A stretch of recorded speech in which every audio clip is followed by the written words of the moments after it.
BPFनि गाहाय हाग्रामा महिलारिनि सायाव बिटिआरनि गाहाय खुंगिरि रमद बर'ननि फिन गोख्रों बिबुंथि।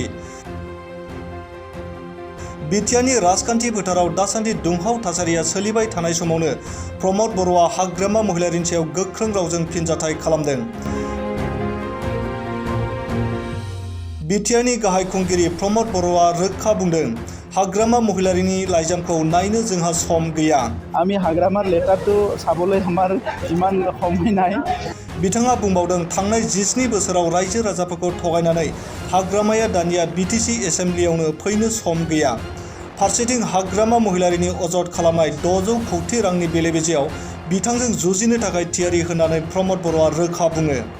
बिनि अनगायैबो हाग्रामा महिलारिनि 2900 कौटि रांनि हिसाबखौ रायजो राजाफोरनि गेजेराव होनो थांगासिनो होननानै बिटिआरनि गाहाय खुंगिरिया गोख्रों बाथ्राखौ बुंबावो। हाग्रामार लेटारটো मिडियातহে बहुत टलपार लगाइছে, आमाक एको टलपार लगोৱা নাই। आमी हाग्रामार लेटारটো साबोलै आमार इमान समय नाय। बडलेण्डर राइजक 17 বছৰত जिखिनि हि ठगाই थৈ गल, जिखिनि बंचित কৰি থৈ গল, जिखिनि समस्या जापि দি गल, এই সমস্যাখিনি এতিয়া আমি সমাধান কৰিবলৈ, ভাল এটা সুস্থ সমাজ কৰিবলৈ আমি আগবাঢ়ি আছোঁ। গতিকে আজি হাগ্ৰামা বহুত বিজি হয়, যোৱা 2 বছৰে হি এছেম্বলিটো আহিবলৈ সময় পোৱা নাই। সো ইমান ব্যস্ততা আজি তেখেতে নিজৰ কাৰণে কৰি আছে। অলপ ব্যস্ততা যদি ৰাইজৰ কাৰণে কৰিলেহেঁতেন 17 বছৰত বডলেণ্ডখন বহুত আগবাঢ়ি গ'লহেঁতেন, কিন্তু সেই কাম তেখেতে নকৰিলে।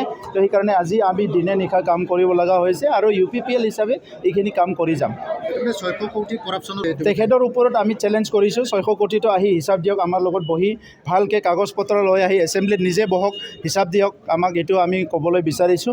আৰু তেখেতৰ কিন্তু আমি 2900 কোটি টকাৰ আমি হিচাপ ৰাইজৰ আগত দিবলৈ গৈ আছোঁ, হিচাপ দিবলৈ গৈ আছোঁ যে 2900 কোটি টকা কেনেকৈ তেখেতসকলে আত্মসাৎ কৰিবলৈ বিচাৰিছিলে, কেনেকৈ লাইবিলিটি কৰিলে, ইয়াৰ তন্ন হিচাপ, 1 টকা 2 টকাৰ হিচাপ আপোনালোকক দিবলৈ আমি গৈ আছোঁ, উইথ তথ্য, উইথ প্ৰুফ দি আছোঁ।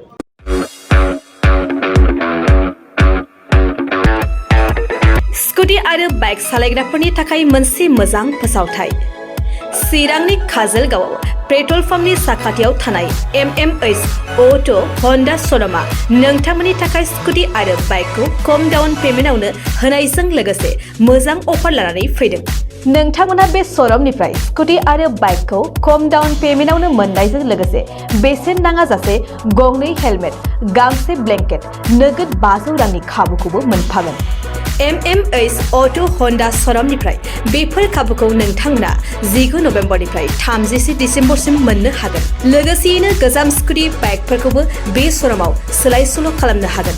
नोंथांमोना MMH अट' हन्डा श'रुमाव स्कुटि आरो बाइकखौ बायनो गोसो दङब्ला नैबे मबाइल नम्बर 8720957824 एबा 6001916155 आव थोंजों फोनांजाब खालामनो हागोन।